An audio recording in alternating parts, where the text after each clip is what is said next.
ជំរាបសួរប្រិយមិត្តដែលនិយមតាមដានទស្សនាវីដេអូសម្រាប់រឿងរបាច់មានទាំងអស់គ្នាជួបគ្នាជាមួយអេមីលីណាម្ដងទៀតហើយណាហើយថ្ងៃនេះរឿងរបស់យើងបានឈានមកដល់ភាគទី4ហើយអ្នកទាំងអស់គ្នានៅភាគហ្នឹងយើងក៏បានឃើញស៊ឺរួយកំពុងតែធ្វើការគម្រាមកំហែងទៅកាន់ផេងអានដោយសារតែពេលដែលហ្វីយ៉ានរំនោះផេងអានគេតាមសឡឹងមើលដាក់ភ្នែកតតែសោះផេងអានគេក៏ប្រកែកថាអីដែលគេមើលហ្នឹងមិនមែនជាការរំរបស់នាងទេគឺគេមើលស្នាមសាក់នៅលើទ្រូងរបស់នាងឯណោះទៅវិញតើដោយសារតែគេមានអារម្មណ៍ថាធ្លាប់បានឃើញសាក់ហ្នឹងនៅណាអញ្ចឹងណាតែស៊ឺរួយអត់ជឿទេនៅតែប្រកែកថាគេពិតជាចាប់អារម្មណ៍លើស្រីម្នាក់នោះហើយហើយផេងអានគេក៏ចេះតែប្រកែកថាមិនមែនទេប្រកែកគ្នាខ្លាំងពេកផេងអានគេក៏ប្រាប់ហ្មងទៅថាអ្នកដែលគេស្រឡាញ់ហ្នឹងគឺជាស៊ឺរួយហ្នឹងទេស៊ឺរួយលឺហើយហ្នឹងក៏ឲ្យគេនិយាយម្ដងទៀតមើលមិននិយាយថាម៉េចស្រាប់តែផេងអានបើកភ្នែកមកហ្នឹងក៏ប្រាប់នាងថាអញ្ចាឲ្យនាងហ្នឹងទៅលុបមុខចេញសិនបានអត់ព្រោះតែគេពិបាកមើលខ្លាំងណាមួយសន្ទុះក្រោយពេលដែលស៊ឺរួយលុបមុខហើយនាងក៏ត្រឡប់មកវិញដើម្បីសួរនាំរឿងនឹងបន្តទៀតណាទៅភីងអានគេក៏សារភាពតាមត្រង់ទៅថាគេនឹងពិតជាស្រឡាញ់នាងពិតមែនថ្មីត្បិតតែពីដំបូងឡើយគេអត់ចូលចិត្តនាងព្រោះតែនាងជាមនុស្សកោងកាយរឿងរូបក៏ពិតមែនប៉ុន្តែពេលដែលនៅជាមួយគ្នាយូរទៅដឹងថានាងគឺជាមនុស្សល្អហើយក៏ចេះយកចិត្តទុកដាក់លើអ្នកដទៃដែរតាមពិតទៅគេចង់ប្រាប់ថាគេចូលចិត្តនាងតាំងពីយូរហើយតែដោយសារតែគេចាំថាពួកគេធ្លាប់មានសន្យាជាមួយគ្នាណាមួយខ្លាចថាគេគិតតែឯងកេងលោស៊ឺរួយនឹងចាត់ទុកគេត្រឹមតែជាបងប្រុសអីទៅស៊ឺរួយលឺហើយគឺថាញឹមបិទមាត់អំចិត្តហ្មងស្រាប់តែភីងអានក៏សួរត្រឡប់ទៅនាងវិញថាឥឡូវគេបាននិយាយអស់ហើយចុះតើស៊ឺរួយនឹងស្រឡាញ់គេវិញអត់ស៊ឺរួយនឹងក៏ប្រុងនឹងរត់ចេញទៅក្រៅប៉ុន្តែភេងអានគេមិនសុខចិត្តទេព្រោះតែនាងអត់ទាន់បានឆ្លើយជាមួយគេផងហ្នឹងមានអីស៊ឺរួយងាកមកវិញហ្នឹងក៏ចាប់ថើបគេយកតែម្ដងមិនចាំបាច់ឆ្លើយទេត្រូវអត់នេះហើយគឺជាចម្លើយរបស់ស៊ឺរួយយោថ្ងៃថ្មីនៅក្នុងហាងបាយក៏បានឃើញថាដោយសារតែការរំរបស់ហ្វីយ៉ានក៏ធ្វើឲ្យមានភ្ញៀវជាច្រើនមកពេញតុតែម្ដងហើយមិនពេញតែខាងក្នុងទេសូម្បីតែនៅមាត់ទ្វារហ្នឹងក៏មានអ្នកអង្គុយរងចាំជាច្រើនទៀតនិយាយទៅហាងពួកគេហ្នឹងលក់ដាច់ខ្លាំងហ្មងណាហើយទស្សនវិជ្ជាទាំងអស់ហ្នឹងក៏ត្រូវបានមើលឃើញដោយស៊ីម៉ុនជាមួយនឹងកូនចៅរបស់គេដែរឃើញហើយគេមានការមិនពេញចិត្តជាខ្លាំងព្រោះតែគេធ្លាប់លក់ដាច់ឥឡូវបាយជាហាងរបស់ភីងអានលក់ដាច់ជាងគេទៅវិញហើយគេក៏បានប្រាប់ទៅកាន់កូនចៅគេថាឲ្យធ្វើតាមអីដែលគេចង់ធ្វើទៅ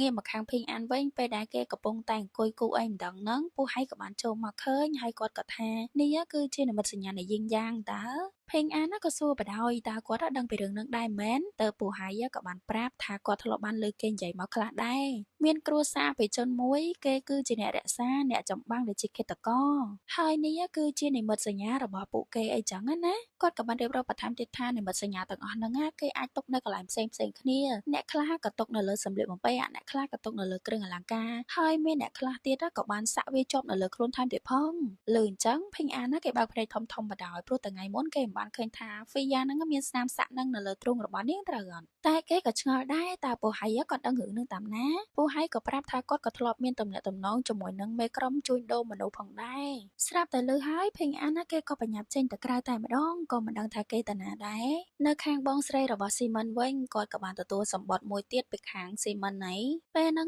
អ្នកបម្រើគាត់ក៏បានប្រាប់ដែរថាមើលទៅប្អូនប្រុសរបស់គាត់ហ្នឹងហាក់ដូចជាមិនអាចដោះស្រាយបានសូម្បីតែរឿងតិចតួចតតែសោះឬក៏គាត់ហ្នឹងត្រូវចេញមកដោយខ្លួនឯងប៉ុន្តែបងស្រីស៊ីម៉ុនហ្នឹងក៏ស្ដីឲ្យវិញគិតតែពីរឿងខ្លួនឯងទៅប្អូនប្រុសរបស់គាត់ហ្នឹងមិនអាចឲ្យអ្នកបម្រើដូចជានាងមកមើលងាយអញ្ចឹងបានទេ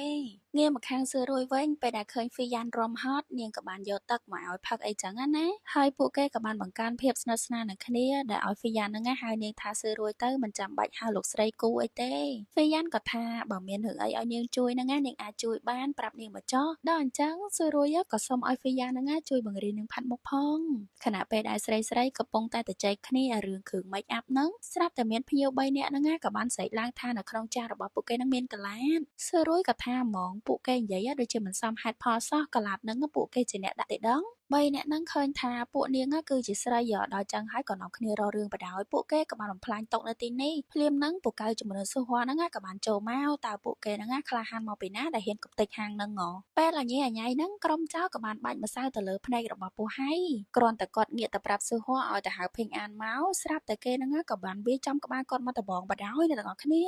រីឯភេងអានកំពុងតែដើរនៅតាមផ្លូវបដាក៏វិភាគទៅនឹងស្នាមសាក់យីងយ៉ាននឹងបដាណាពេលហ្នឹងស៊ូហួរក៏បានរត់យកដំណ មកប្រាប់គេថានៅក្នុងហាងពេលនេះកំពុងតែមានរឿងហើយពេលដែលគេត្រឡប់មកដល់វិញអីដែលគេឃើញមុនគេហ្នឹងណាគឺក្នុងហាងឡើងខ្ទេចខ្ទីអស់លីង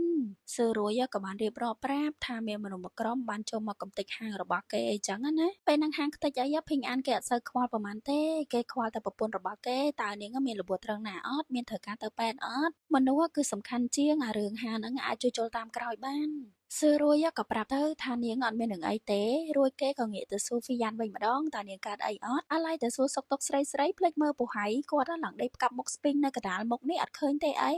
ហើយគ្រាន់តែងាកមកឃើញភ្លាមភីងអាហ្នឹងគេឡើងយំចេញមកបដ ாய் ណាគេបានបន្ទោសខ្លួនឯងខ្លាំងណាស់ដែលថាពូហៃហ្នឹងត្រូវមកស្លាប់ដោយសារតែគេបែបនេះតែមានណាពូហៃគាត់ក៏បានដឹងខ្លួនមកវិញគាត់មានតន់ស្លាប់ណាគ្រាន់តែរងរបួសបន្តិចបន្តួចសោះហ្នឹងស្អែកឡើងក៏ឃើញថាក្បាលពូហៃហ្នឹងត្រូវបានរំពងសំងឡើងជុំចិត្តហើយពួកគេក៏នាំគ្នាគិតឃើញដែរថាច្បាស់ជាស្នាដៃរបស់អបិស៊ីមិនហ្នឹងហ្មងពួកគេក៏ចង់ទៅរាយការណ៍ពីរឿងហ្នឹងដែរប៉ុន្តែភីងអានក៏និយាយថាពួកគេអត់មានភ័ស្តុតាងផងហ្នឹងយ៉ាងណាក៏ដោយភីងអានក៏ប្រាប់កុំឲ្យគ្រប់គ្នាហ្នឹងព្រួយបារម្ភអីចាំគេរៀបចំផែនការសិនទង្វើរបស់ស៊ីមិនដែលធ្វើមកលើពួកគេហ្នឹងត្រូវតែសងមកពួកគេវិញតាមតម្លៃចំណែករឿងហាងពួកគេពេលនេះភីងអានហ្នឹងក៏ឲ្យបិទហាង2-3ថ្ងៃសិនទៅដើម្បីជួសជុលឡើងវិញថ្ងៃបន្តមកទៀតដោយសារតែបិទហាងស្រីទាំងពីរនាក់ហ្នឹងគឺមានការធុញជាខ្លាំងប៉ុន្តែពេលហ្នឹងពួកគេក៏កលេចភ្នែកទៅឃើញម្ខាងទៀតគេកំពុងតែមានការលក់ផ្កាអីចឹងណាសឺរួយឃើញហើយនាងក៏មានកំណត់មួយបដ ாய் រួចក្រោយមកទៀតយើងក៏បានឃើញថានៅក្នុងហាងរបស់គេក៏ត្រូវបានតុបតែងដោយផ្កាជំនួសវិញមើលទៅវាពិតជាមានសម្ផស្សភាពមួយយ៉ាងដែរតើហើយគ្រាន់តែរៀបចំឲ្យភ្លាមស្រាប់តែមានភ្ញៀវជាច្រើនហ្នឹងក៏បាននាំគ្នាចូលមកហាងរបស់ពួកគេវិញតែម្ដងងាកមកខាងស៊ីមិនវិញពេលដែលគម្រោងរបស់គេត្រូវបានបរាជ័យចឹងគេនឹងមិនសុខទេគេចេះតែប្រើឲ្យកូនចៅហ្នឹងតែធ្វើអីក៏ធ្វើទៅឲ្យតែហាងរបស់ភីងអានហ្នឹងដួលរលំ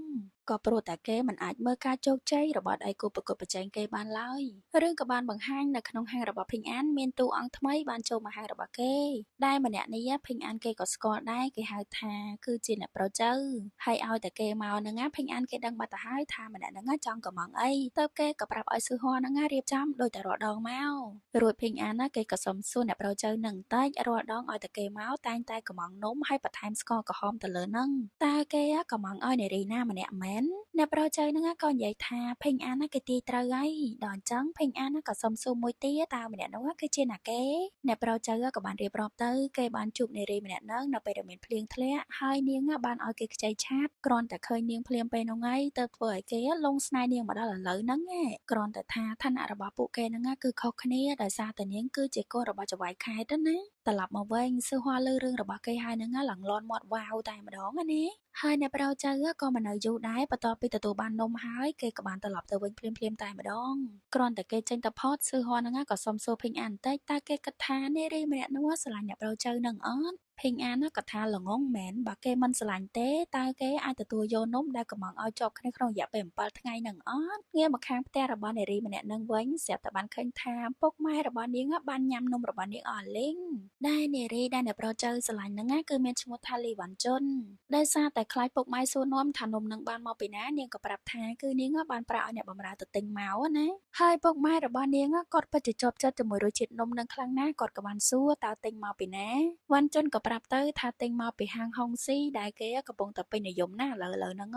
លើអញ្ចឹងពុករបស់នាងក៏ចង់រកឱកាសល្អណាមួយទៅជុំគ្នាម្ដងមើលមិនចាំយូរឡើយស្អែកឡើងគ្រួសារលីក៏បានមកដល់ហាងរបស់ភីងអានតែម្ដងពេលហ្នឹងមានមនុស្សចាំនៅមុខហាងច្រើនពេកដល់ពេលអញ្ចឹងស៊ឺហួរហ្នឹងក៏ឲ្យគាត់ចាប់លេខមួយដែរណាស្រាប់តែភីងអានចូលមកហ្នឹងគេក៏បានរាក់ទាក់គាត់ហើយក៏អញ្ជើញគាត់ចូលទៅក្នុងតែម្ដងស៊ឺហួរហ្នឹងមិនដឹងអីមែនមិនដឹងថាអ្នកធំអ្នកតូចអីសោះចូលមកដល់ខាងក្នុងលោកម្ចាស់លីហ្នឹងក៏បានទៅសារភីងអានមិនដាច់ពីមាត់តែម្ដងណាមួយរឿងនំនៅហាងគេហ្នឹងល្បីខ្លាំងណាស់ទៅគាត់នាំគ្រួសារមកសាក់ភ្លក់ដល់កន្លែងអញ្ចឹងហ្មងណារួចភីងអានគេក៏បានចូលមកក្នុងផ្ទះបាយដើម្បីយកដំណឹងប្រាប់ឲ្យប្រពន្ធគេបានដឹងថាលោកម្ចាស់លីដែលជាចៅហ្វាយខេត្តហ្នឹងបានមកទីនេះអញ្ចឹងហើយពួកគេត្រូវតែរៀបចំមុខម្ហូបពិសេសសម្រាប់គាត់ឲ្យបានលឿនបន្តមកទៀតមកមុនពេលដែលត្រឡប់ទៅវិញលោកម្ចាស់លីក៏ប្រាប់ទៅកាន់ភីងអានដែរថាគាត់ចូលចិត្តរសជាតិអាហាររបស់គេណាហើយនៅថ្ងៃខាងមុខគាត់ក៏មានរៀបចំកម្មវិធីជួបជុំមួយដែរចាំ ចឹងហើយគាត់ក៏ចាប់អារម្មណ៍ចង់ធ្វើនៅនឹងហ្មងតើភេងអានណាគេគិតមិនដែរភេងអានពេលដែលឮហើយគឺគេរីករាយនឹងទទួលភ្លាមតែម្ដងនេះគឺជាកិត្តិយសរបស់គេខ្លាំងណាស់មុននឹងចេញទៅលោកម្ចាស់លីក៏បានផ្ដាំដែរថា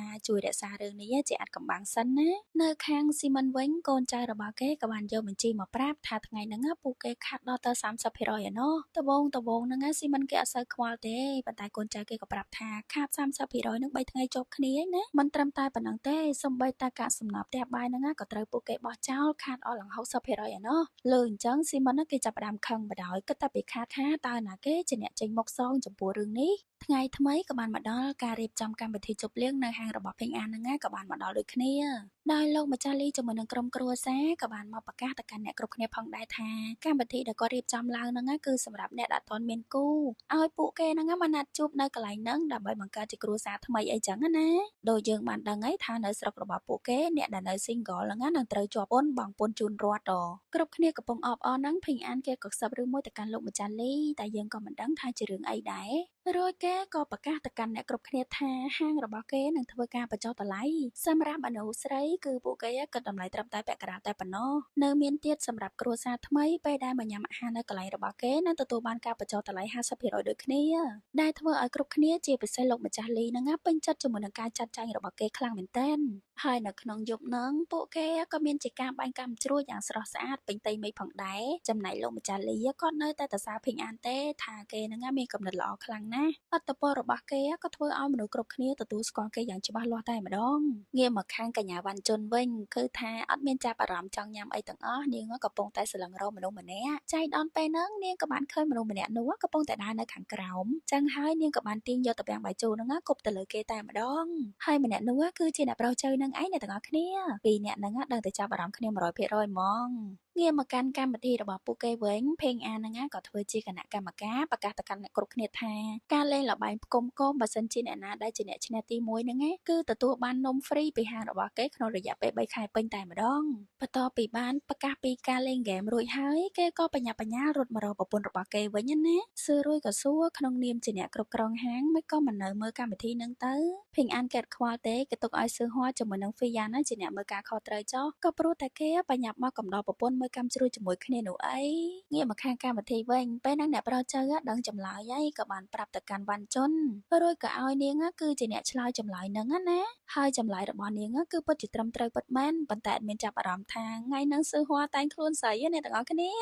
ងាកមកខាងគូស្នេហ៍របស់យើងវិញអ្នកទាំងអស់គ្នាពេលហ្នឹងភេងអានគេបានយកកម្មជ្រួយកវីដៃហ្នឹងយកមកឲ្យប្រពន្ធរបស់គេលេងណាសឿរួយក៏ថារបស់ក្មេងលេងហ្នឹងយកមកឲ្យនាងលេងអញ្ចឹងមែនតែគ្រាន់តែគេដុតកម្មជ្រួយហ្នឹងឲ្យសឿរួយហ្នឹងអារម្មណ៍ផ្លាស់ប្ដូរផ្លែតតែម្ដងក្រែងមិញថារបស់កូនក្មេងអីឥឡូវមិនក៏លេងរបស់ក្មេងតែពេលហ្នឹងជាពេលស្វីតអ្នកទាំងអស់គ្នាដល់ពេលចឹងហើយភេងអានគេក៏ឲ្យសឿរួយហ្នឹងផ្ដល់រង្វាន់ឲ្យគេទៅសឿរួយហ្នឹងក៏ថាភ័ព្វរបស់គេបោះតែម្ដងណាគូស្នេហ៍មកគូនេះធ្វើឲ្យយើងលើសជាតិស្ករហ្មងនេះងាកមកខាងកម្មវិធីប្រកួតវិញភេងអានគេក៏បានមកប្រកាសលទ្ធផលថាកញ្ញាវ៉ាន់ជុនជាមួយនឹងអ្នកប្រុសចៅហ្នឹងគឺជាអ្នកឈ្នះលេខ1ឃើញពួកគេទាំងពីរអ្នកអញ្ចឹងភេងអានក៏សួរអ្នកប្រុសចៅតើម្នាក់ហ្នឹងមែននឹងហើយថាមិននឹងទៀតអី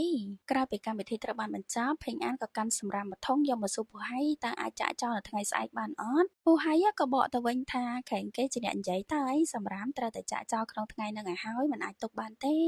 ឬមួយក៏គេអត់ហ៊ានយកទៅចាក់ចោលព្រោះតែខ្លាចល្ងត់ភេងអានគេខ្លាចបាក់មុខក៏អញ្ចឹងហើយគេក៏មានតែយកទៅតែអញ្ចឹងហ្មងទៅប៉ុន្តែនៅតាមផ្លូវគេពិតជាខ្លាចល្ងឹតមែនណាអ្នកទាំងអស់គ្នាដោយសារតែសឿរួយហ្នឹងធ្លាប់បានបំភ័យឲ្យគេស្លាប់កដាលយប់ម្ដង